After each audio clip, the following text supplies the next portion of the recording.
है जो मैं आप सबके समक्ष रखना चाहूँगा। बहुत लंबे समय के बाद बरेली में फिर एक मौका मिला है कि कुछ मैं कह सकूं, कुछ सीख सकूं, कुछ सिखा सकूं, कुछ सुन सकूं, कुछ सुना सकूं। मंचा सिंह उत्तर प्रदेश उद्योग व्यापार मंडल के माननीय महासचिव मेरे बड़े भाई राजेंद्र गुप्त जी, हमारे संबंध जिला इकाई के माननीय अध्यक्ष श्री दुर्गेश कटवानी जी, नवनिर्वाचित महासचिव श्री चंद्रभूषण गुप्ता जी, जिन्हें हम लोग प्यार से मुन्ना कहते हैं, कोषाध्यक्ष श्री राकेश नरोला जी, चेयरमैन सतीश सेठी जी, संरक्षक मेरे बड़े भाई योगेंद्र अग्रवाल जी, मेरे जोन के माननीय अध्यक्ष विजय अरोड़ा जी, commission drugs federation Uttar Pradesh के माननीय चेयरमैन मेरे बड़े भाई मोहम्मद इब्राहिम साहब, और हम सब लोगों को और अत्यधिक उत्साहित करने के लिए आसपास की हमारी संबंध जिला इकाई के सभी पदाधिकारी यहाँ मौजूद हैं। मैं उनका बहुत बहुत हृदय से आभार व्यक्त करना चाहूँगा कि उन्होंने हमारी संबंध जिला इकाई जो बरेली, जो अभी अभी हमारे साथ जुड़ी हुई है एक लंबे समय के बाद, एक नई ऊर्जा के साथ, एक नई टीम के साथ, उनके सम्मान समारोह में उपस्थित हुए। उनका उत्साहवर्धन करने के लिए मैं शाहजहांपुर के माननीय अध्यक्ष संतोष वर्मा जी, नरेश जी, कोषाध्यक्ष लक्ष्मण जी, कोषाध्यक्ष शैलेंद्र जी, लक्ष्मण जी, ये तमाम लोग जो शाहजहांपुर से आए हैं, उनका भी मैं बहुत हार्दिक स्वागत और अभिनंदन करना चाहता हूँ। मेरी रामपुर की टीम के माननीय अध्यक्ष सुमित गोयल जी, हमारे महासचिव रामपुर के नूर भाई, मेरे परम सहयोगी, मेरे परम मित्र राजीव गुप्ता जी, और रामपुर के वो तमाम साथी जो यहाँ पर आज इस सभागार में उपस्थित है, मैं उनका भी बहुत बहुत आभार व्यक्त करना चाहता हूँ। बरेली में बहुत लंबे अरसे के बाद हमारे जो पूर्व सहयोगी रहे उनसे मुलाकात हुई। मन बड़ा अभिभूत है, बहुत खुश हूं मैं, चूंकि कमीशन ड्रग्स फेडरेशन उत्तर प्रदेश में मेरा पदाधिकारी के रूप में मैंने अपने कर्म योगी के रूप में जो शुरुआत की थी वो असल बरेली ही है। 2003 में मैं कमीशन ड्रग्स फेडरेशन उत्तर प्रदेश का महासचिव निर्वाचित हुआ। बरेली में ही वो निर्वाचन हुआ था और पहली बार प्रादेशिक संस्था की कमान मेरे हाथों में आई, और जो टीम मुझे मिली उस टीम में बड़े परम सहयोगी जो लोग आज बरेली के हैं वो उपस्थित हैं। उसमें मेरे माननीय पूर्व अध्यक्ष इस जिला इकाई के श्री विष्णु खन्ना जी, जो बरेली के पश्चात आज मेरे पड़ोसी हो गए हैं, गुड़गांव में रहते हैं, मैं गाजियाबाद में रहता हूं। जब पता लगा कि आप भी इस कार्यक्रम में आमंत्रित हैं और आपका आगमन हो रहा है, तो मुझे बहुत इस बात का हर्ष हुआ। बहुत लंबे समय के बाद हम लोग मिल रहे हैं। मेरे बड़े भाई केम गुप्ता जी, मेरे बड़े भाई रविवास जी, बड़े भाई सुधीर सेठी जी, रोजाना उनका कुछ न कुछ सुबह प्रातः बंधन अभिनंदन का श्लोक, शब्द, संचय, कुछ भी कहें, वो मुझे प्राप्त होता है। मैं उसके लिए आपका बहुत बहुत आभार व्यक्त करना चाहता हूँ। मैं डॉक्टर है, उसके अंदर हम कुछ चेंज नहीं कर पाते। जो उसने ब्रांड लिखा है वही ब्रांड हमने देना है, जो उसने डोजेस मार्क किए उसी डोजेस को कैलकुलेट करके देना है। हमारी एडिशनल जो हमारी उसके अंदर काबिलियत कह सकते हैं कि हम उसको पेशेंट काउंसलिंग करते हैं, उसको बताते हैं कि आपको इस तरीके से इस दवा का सेवन करना है। दोनों के कार्यों में कोई फर्क नहीं है, 0% का भी फर्क नहीं है, मगर एक जगह फार्मासिस्ट की अनिवार्यता है और दूसरी जगह फार्मासिस्ट की अनिवार्यता नहीं है। ये बात मैंने गुलाम नबी आजाद साहब को समझाई कि जब होलसेलर 50,000 ब्रांड को बेचता है सुबह से शाम तक और वही रिटेलर 30,000 ब्रांड को बेचता है, तो एक जगह आपने फार्मासिस्ट की अनिवार्यता आपने कर रखी है और दूसरी जगह अनिवार्यता नहीं है, तो क्या एक जंक्शन नहीं हो सकता? उन्होंने कोई जवाब नहीं दिया, उन्होंने ना कहा ना हाँ कहा, कुछ भी साबित नहीं।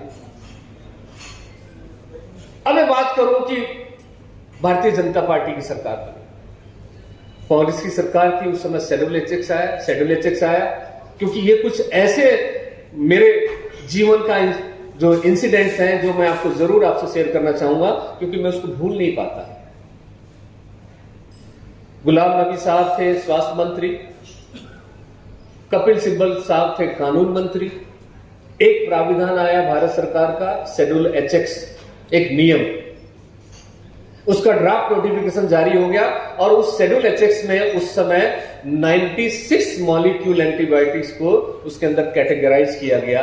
अगर वो ब्रांड का कन्वर्जन उस समय मैंने किया था तब वो ब्रांड करीब करीब 3400 ब्रांड थे, 3412।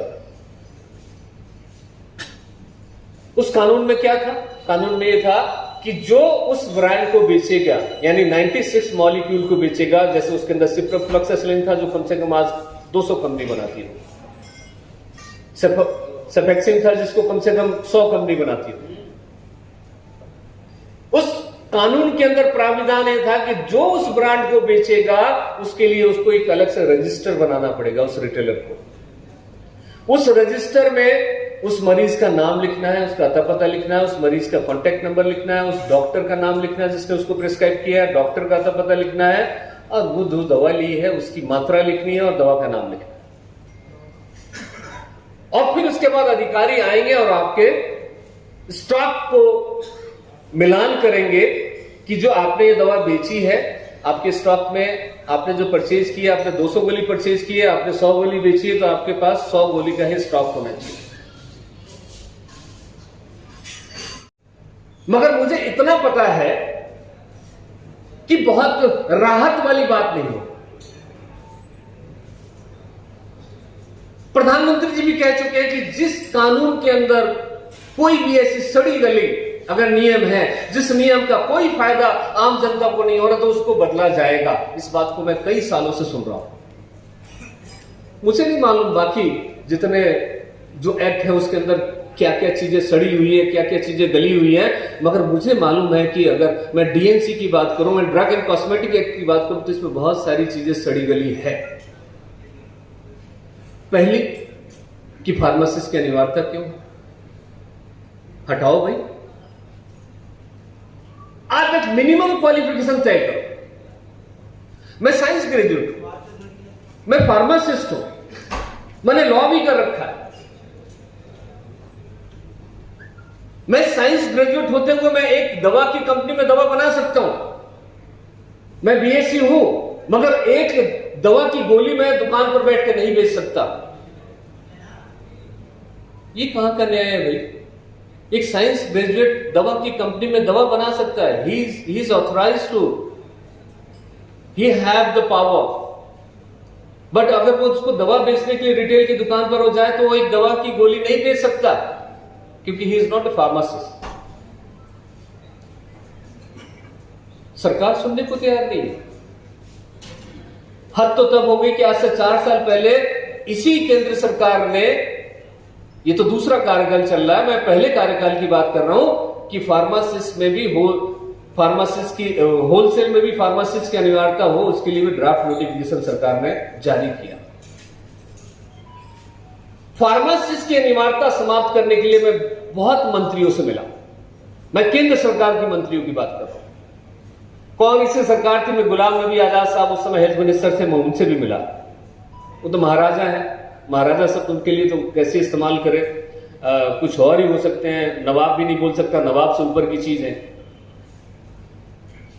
2.5 साल लग गए मुझे उनसे सिर्फ 5 मिनट की मुलाकात का वक्त मुझे हासिल करने में।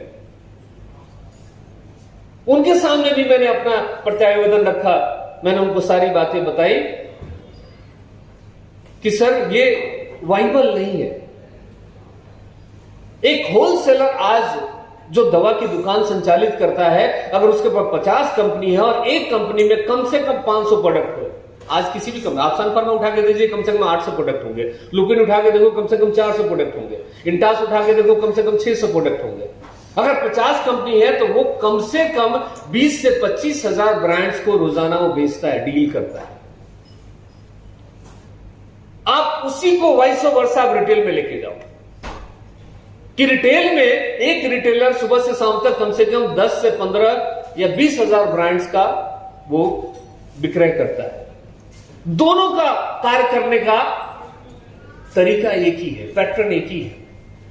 होलसेलर क्या करता है, वहां पर रिटेलर जाता है, अपनी रिक्वायरमेंट देता है, मुझे 10 पत्ते इसका चाहिए, 5 पत्ते इसका चाहिए, 2 सीसी इसकी चाहिए, 10 एमक्यूएल ये चाहिए, यही करता है। पहले पर्ची पे बना के हम लोग भेजते थे, अब हम फोन पे ऑर्डर देते हैं। उसके बाद उसका सेल्समैन या वो खुद उस दवा को निकालता है, उसकी इनवॉइस बनाता है और रिटेलर को भेजता है। सेम रिटेलर भी तो वही करता है, एक प्रिस्क्रिप्शन एक डिमांड लिस्ट की तरह है। उस समय तय किया गया था कि जो दवा अंग्रेजी दवा जो बेची जाएगी वो फार्मासिस्ट के सुपरविजन में बेची जाएगी, वो बिल्कुल ठीक था। उस समय के हालात के हिसाब से जो कानून बना, उस कानून में इस प्राविधान को रखना जरूरी था, क्योंकि वो कंपाउंडिंग मिक्सिंग एक नॉन टेक्निकल आदमी नहीं कर सकता। मगर आज जो दवा बेची जाती है उसके लिए किसी टेक्निकल क्वालिफिकेशन की कोई जरूरत नहीं। आपका अनुभव सिर्फ इतना होना चाहिए कि आपने डॉक्टर का प्रिस्क्रिप्शन पढ़ा, पढ़ने के बाद उसमें जो दवा लिखी है उस दवा को सब्स्टिट्यूट ना करती है, क्योंकि कानून के अंदर किसी भी दवा जो ब्रांड लिखा है उसका सब्स्टिट्यूशन अलाउड नहीं है। अगर उसके अंदर कैल्कोल लिखा है तो you can not substitute with the Crocin, you have to have, आपको कैल्कोल ही देना पड़ेगा। उसके अंदर आपका डोजेज जो है लिखा हुआ है 1 TDS लिखा हुआ, तो आपको मालूम 1 TDS का मतलब दिन में 3 बार 1 मिली लिखा हुआ, तो दिन में 2 बार 1 KOD लिखा है, तो दिन में 4 बार 1 OD लिखा है, तो दिन में 1 बार 1 HS लिखा हुआ, तो आपको सोते समय देना। इतना सबको पता है, हर रिटेलर को पता है। आपको प्रिस्क्रिप्शन पे डोजेस कैलकुलेट करने हैं, जो दवा लिखी है उस दवा को मरीज को बेचना होता है, और बेचते वक्त आप उसको बताते भी है कि दवा दिन में 3 बार खाना है, 2 बार खाना है, रात को सोते वक्त खाना है, ये खाली पेट खाना है। इसके अलावा कोई इसके अंदर टेक्निकलिटी नहीं है। और यही मैं कहता हूं कि जब माननीय प्रधानमंत्री जी ये बात कई बार कह चुके हैं और कई क्षेत्र में कह चुके हैं, और अब तो शायद हो सकता है कि वो अच्छा समय आ रहा है, क्योंकि अभी DTAB ने अनाउंस किया, अखबार में भी छप गया है, और मिनिस्ट्री ऑफ हेल्थ ने भी इस बात को एंडोर्स किया है, भारत सरकार ने भी इस बात को एंडोर्स कर दिया है कि अब दवा का एक नया कानून बनेगा। क्या बनेगा अभी उसका प्रारूप नहीं आया है। उसकी पहली नोटिस की अभी मेरे पास, मैंने आज ही मेल चेक किया है कि उसकी DTAB जो है वो बहुत जल्द मिनिस्ट्री ऑफ हेल्थ में निर्माण भवन में उसकी एक बैठक होने वाली है। हो सकता है वो मेरे पास भी सही, यानी रिटेलर्स की दवा की दुकान को संचालित करने के लिए फार्मासिस्ट की अनिवार्यता है। आज फार्मासिस्ट दुकान पर नहीं होता तो हमारी सांस फूलती रहती है। ड्रग एक्ट ये कहता है कि कोई भी दवा it must be sold under the supervision of pharmacist. हालांकि लोग इसका इंटरप्रिटेशन अलग अलग तरीके से करते हैं। सुपरविजन वर्ड लिखा हुआ कि फार्मासिस्ट आपकी दुकान पर मौजूद होना चाहिए, उसके सुपरविजन में वो दवा बेची जानी चाहिए। ये नहीं लिखा है कि वो फार्मासिस्ट अपने हाथ से दवा बेचेगा। और हम इस बात की बड़ी लंबी लड़ाई लड़ रहे हैं। सन 1940 में जब एक कानून बना था, 45 में जब रूल बना था, 48 में रूल कंप्लायंस में आया था। आप सोचो, 47 में देश आजाद हुआ, 48 में कंप्लायंस में रूल आया, तब पता ही नहीं था कि अंग्रेजी दवा किस चिड़िया का नाम है, अंग्रेजी दवा से होता क्या है। पूरे हिंदुस्तान में मैं दावे के साथ कह सकता हूं, मैं एफिडेविट दे सकता हूं कि उस समय अंग्रेजी दवा का क्या प्रयोग कैसे होना चाहिए, उसका क्या परिणाम है, क्या दुष्परिणाम है, उसको कोई नहीं जानता होगा इस भारतवर्ष देश के अंदर उस समय। मुझे मेरा बचपन याद है। मैं जब छोटा था, मेरे पिताजी CPWD में 4th क्लास के कर्मचारी थे, सेंट्रल की जॉब थी, जगह जगह पिताजी का ट्रांसफर होता रहा, हम भी जगह जगह हमारी शिक्षा दीक्षा भी अलग अलग हुई। मैं हापुड़कर, मेरी पैदाइश वहां की है, मैं वहां का रहने वाला हूं, मगर वहां पर अब कुछ नहीं है। हम लोग 78 में दोबारा गाजियाबाद आए, गाजियाबाद में सेटल हो गए। मगर मुझे बचपन याद है, और बचपन की बात मैं आपके सामने बताना चाहता हूं कि जब मैं छोटा था और डॉक्टर के पास जब मैं बीमार होता था, मुझे दिखाने के लिए मेरे माँ बाप लेके जाते थे, तो उस समय भी डॉक्टर इलाज जब करता था और दवा वहीं पर दी जाती थी, तब अंग्रेजी दवाओं की दुकान भी बहुतायत बड़ी संख्या में नहीं हुआ करते थे। उस समय बॉटल पे लेबल काट के चिपकाया जाता था, उसका कंपाउंडिंग और मिक्सचर बनाया जाता था, और वो कंपाउंडर, ये कंपाउंडर वर्ड भी तभी का इजाद किया हुआ है। वो कंपाउंडर कहता था कि इसको अच्छी तरह से हिला के, और जितना लेबल है, जो मार्क है, उसके हिसाब से 6-6 घंटे बाद, 8-8 घंटे बाद इसको दवा को लेना है। मेरा बचपन तो बीत गया, आज मेरी लगभग 55 साल की उम्र हो गई, अब मैं व्यस्त हूं। आज इस विधि का कहीं पर भी प्रयोग नहीं होता। पिछले 30 सालों से जो दवा बेची जाती है वो सिल कंटेनर में, सिल बॉटल में, एम्प्यूल में इन दवाओं का विक्रय होता है। ये बात याद करता हूं कि 2012 में शेड्यूल एक्सेस का ड्राफ्ट नोटिफिकेशन आया। शेड्यूल एक्सेस क्या था? मैं जब बोलता हूं तो कई सारी टेक्निकल चीजें बोलता हूं जो शायद रोजमर्रा के आपका व्यवसाय का जो समय होता है उसमें सारी चीजें इन्वॉल्व होती हैं, मगर आप उसको जानने और समझने का कभी प्रयास नहीं करते। आज जो जमाना चला गया, इस बात से राजेंद्र जी भी इस बात से सहमत होंगे कि अब वो तुम मुझे खून दो मैं तुम्हें आजादी दूंगा, वो जो नारा जो था वो अब तार्किक नहीं रह गया। आज रह गया है कि आज मैं तुम्हें कुछ सिखाऊं, तुम कुछ मुझे सिखाओ, हम दोनों मिलकर समाधान करें समस्याओं का। आज हम ये कहें कि साहब किसी डीआई की, ड्रग इंस्पेक्टर की, डीएलए की अधिकारी की हिम्मत नहीं कि आपकी दुकान पर वो पैर भी रख दे, झांक भी ले, तो मैं आपको मिसगाइड कर रहा हूं। आपको कहीं ना कहीं आपको अपनी जिम्मेदारियों को वहन करने के लिए जिन कानूनों की जानकारी आपको होनी चाहिए, जिन चीजों की जानकारी आपको होनी चाहिए, उससे मैं आपको वंचित कर रहा हूं। हम लोग कोई ड्रग्स नहीं बेचते हैं, हम लोग कोई अफीम, चरस, गांजा नहीं बेचते हैं। आज तो थोड़ा कम हो गया है। खन्ना जी उस बात को याद करें, आज से 10 साल 15 साल पहले एक ड्रग इंस्पेक्टर जब मार्केट में आता था तो लोग दुकान के शटर बंद कर करके भाग जाते थे। रिटेलर की हालत बहुत खराब होती थी। अधिकारी आता था, रिटेलर एक ने डाउन किया, ऐसे आग की तरह बात फैलती थी और सब लोग अपना शटर डाउन करके भाग जाते थे। वो मैंने देखा है। शायद हो सकता है आज की जनरेशन उसको नहीं देख पा रही होगी, या आज ऐसा नहीं हो पा रहा है। ये डर क्यों? किस बात का डर? अगर हम कुछ छोटी छोटी बातें जो हमारे ट्रेड से रिलेटेड है, अगर हम उसको सीख लें या उसको अपने व्यापार के अंदर कंप्लायंस में लेके आए, तो हमारा डर 90% निकल सकता है। उसको फर्स्ट एक्यूज बनाया जाता है, ये बात अलग है, क्योंकि जुडिशियल सिस्टम की आप बात करेंगे तो इतना लचर है कि कोई अपराध करता है, 20 साल तक उसका कोई निर्णय नहीं आता है। हो सकता है उसके बीच में उसकी मृत्यु भी हो जाती, मगर आपराधिक रिकॉर्ड और न्यायालय में उसकी प्रोसीडिंग होती वो चलती रहती। ये जुडिशियल सिस्टम का लैप्सेस है, मगर मेरा जुडिशियल सिस्टम के लैप्सेस से कुछ लेना देना नहीं है। मेरा लेना देना यह है कि अगर दवा का दुकानदार, अगर उसके यहां से कोई नकली दवा बरामद होता है या वो दवा नकली साबित होता है और उसके पास बिल, वाउचर, प्रॉपर रिकॉर्ड है, तो उसको एक्यूज नहीं बनाया जाना चाहिए, उसको विटनेस बनाइए, और जिसने उसका निर्माण किया उसको एक्यूज बनाया जाए। मगर आज तक इसका कोई निराकरण नहीं हुआ, हम भूल जाते हैं उस चीज को। अब आते हैं मूल बात पे, क्या वो फर्स्ट एक्यूज होना चाहिए, और जिसने निर्माण के पश्चात जिसको भी बेचा है उसको विटनेस बनाया जाना चाहिए। क्योंकि मेरे पास कोई पैरामीटर नहीं है, मेरे पास कोई ऐसी मशीन नहीं है कि मैं उस दवा को खरीदूं और उस मशीन के नीचे उस दवा को रखूं और रखने के बाद ये पता लग जाए कि दवा ये असली है या नकली है, या इसके अंदर जो दवा की गुणवत्ता है वो ठीक है या गलत है।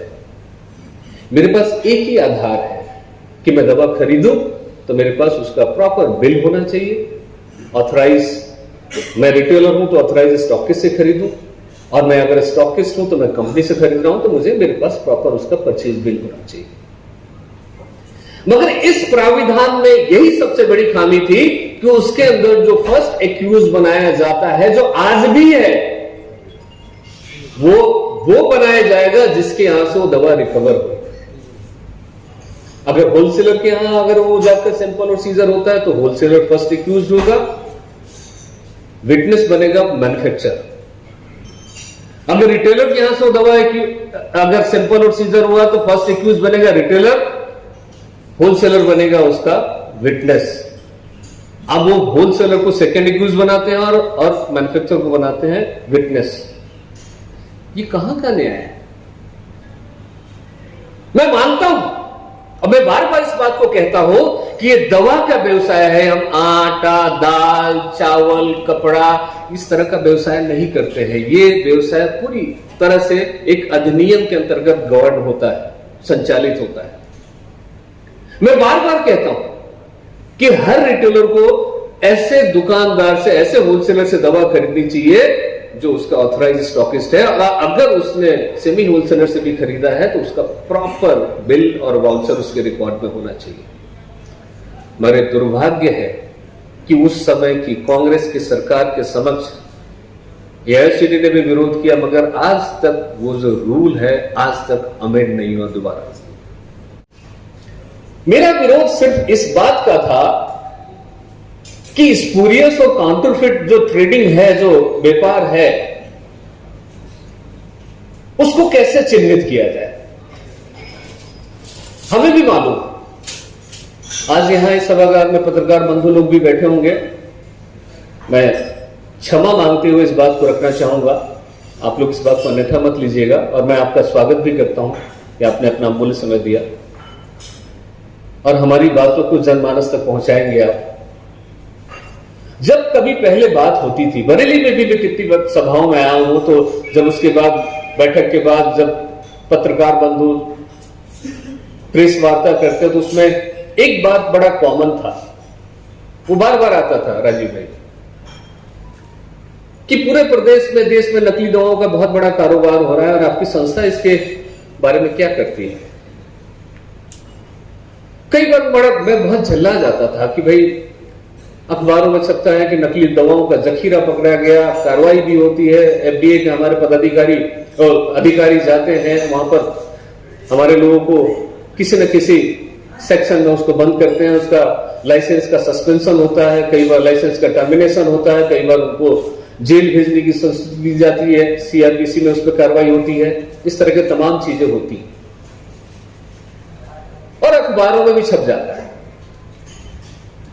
मेरा ये कहना है कि being a retailer, being a wholesaler, मुझे ये कैसे पता लगेगा कि जो दवा मैं कंपनी से खरीद रहा हूं, मैं होलसेलर हूं, मैं उसका ऑथराइज स्टॉकिस्ट हूं, मेरे पास बिल से माल है, मेरे पास प्रॉपर उसका परचेज इनवॉइस है, और मैंने जिसको बेचा, जिस रिटेलर को बेचा, मैंने उसको बिल दिया, उसके पास भी प्रॉपर उसकी परचेज इनवॉइस है और मेरे पास उसकी सेल इनवॉइस है।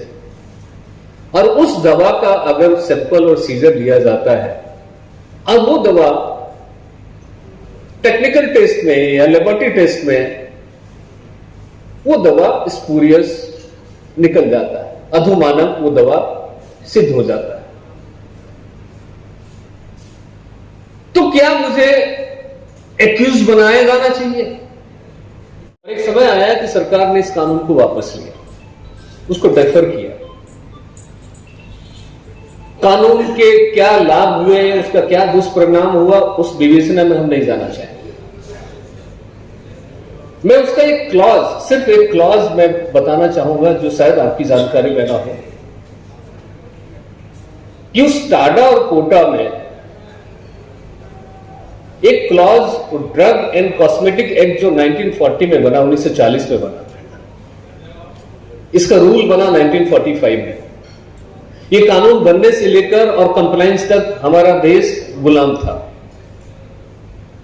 हमें आजादी की सांस कैसी होती है उसके बारे में एहसास नहीं था। इस सभागार में मेरे ख्याल से, जहां तक मैं जज कर पा रहा हूं, कोई भी व्यक्ति ऐसा इस सभा में उपस्थित नहीं है जो सन 1940 से पहले पैदा हुए थे।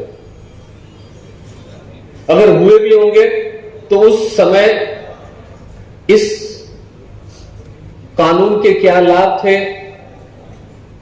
इस दवा व्यवसायी या दवा व्यवसाय, उस कानून के अंतर्गत जो प्राविधान थे, उस प्राविधान से उसका क्या लेना देना था, इसका किसी को कोई इल्म नहीं था, कोई एहसास नहीं था। उस कानून के बारे में मैं बताऊं उससे पहले एक बात बताऊंगा कि इस टाडा और पोटा का एक प्रोविजन था जिसको ड्रग एक्ट में इंसर्ट किया गया एज ए रूल, और रूल ये था कि जो भी स्पूरियस और काउंटरफिट मेडिसिन के ट्रेड में, व्यापार में अगर वो सजा याफ्ता हुआ तो उसको कम से कम उम्र कैद और ज्यादा से ज्यादा फांसी की सजा दी जाए। हालांकि हमने इसका विरोध किया। आज वो लाइफ इंप्रिजमेंट का है, उम्र कैद का उसके अंदर प्राविधान आज भी है। मेरा सबमिशन ये था कि अगर नकली दवाओं के कारोबार में कोई संलिप्त है तो उसको अवश्य सजा दी जानी चाहिए, और वो फांसी की सजा भी उसके लिए नाकाफी था। उससे कहीं बेहतर हो, इसी आशा और उम्मीद के साथ हम लोग आगे बढ़ते हैं। बरेली का एक बड़ा विशिष्ट स्थान है chemist and drug federation Uttar प्रदेश संगठन में, और कम से कम जब तक मुझे ये जिम्मेदारी मिली है महासचिव के रूप में, ये विशिष्ट स्थान बना ही रहेगा।